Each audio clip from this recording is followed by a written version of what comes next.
Territoire d'info, Cyril Viguier. Bonjour, bonne journée, bienvenue dans la matinale d'info de Public Sénat et de Sud Radio avec la participation de la presse quotidienne régionale. Aujourd'hui, notre invité, c'est André Vallini. Bonjour André Vallini. Bonjour Cyril Viguier. Vous êtes secrétaire d'État chargé de la réforme territoriale. La fuite des 2 pilotes français condamnés à 20 ans de prison à Saint-Domingue pour trafic de drogue suscite de nombreuses interrogations depuis hier. Lorsqu'on s'estime injustement condamné, et c'est leur cas, dans un pays étranger et dans des conditions pour le moins discutables, je parle du procès, on peut comprendre qu'ils aient voulu s'enfuir. Et les déclarations de Manuel Valls hier soir au Bondi Blog, il est hors de question de laisser le Front National remporter une région, c'est ce qu'a déclaré le Premier ministre. Est-ce que ça signifie, André Vallini, qu'entre les deux tours, si le Parti Socialiste arrive en 3e position, derrière les Républicains et le Front National, il doit se retirer ? Je ne répondrai pas à cette question, Madame Tarnaud. Je me refuse à répondre à des questions sur le 2e tour tant que le 1er tour n'est pas passé.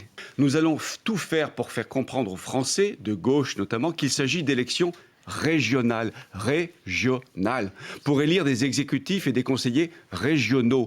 Alors, assez de politisation nationale de ce scrutin.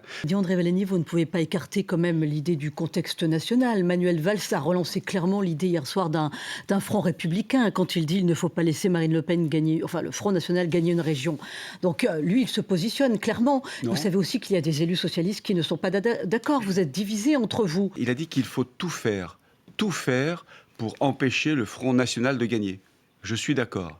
Nous sommes toujours favorables, nous les socialistes, au droit de vote des étrangers aux élections locales. Nous n'avons pas changé. Le problème, c'est que le contexte n'est pas favorable à cette idée aujourd'hui en France. Est-ce que le fait de reconnaître et même de valoriser les langues régionales qui font partie du patrimoine culturel de nos régions, de nos anciennes provinces, est-ce que c'est un vrai risque pour la République ? Je ne le crois pas. Il faut pratiquer la transparence, c'est un mot à la mode.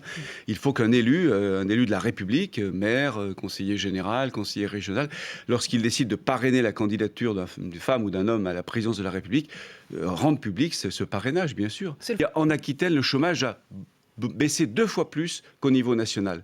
Les dernières statistiques montrent que c'est en Aquitaine que le chômage baisse le plus. Et je reviens au régional, cela montre que quand un président de région fait le maximum pour dynamiser économiquement sa région, ça peut marcher. Donc parlons des enjeux régionaux. Ce sont les régions de demain. Vous avez refusé ici au Sénat que les régions puissent avoir la main sur la politique de l'emploi. Je souhaitais qu'elles aient davantage la main sur la politique de l'emploi. Je le souhaitais. Le socialisme de François Hollande, c'est du socialisme qui s'adapte à la réalité économique. Donc vous aurez du mal à convaincre une certaine gauche.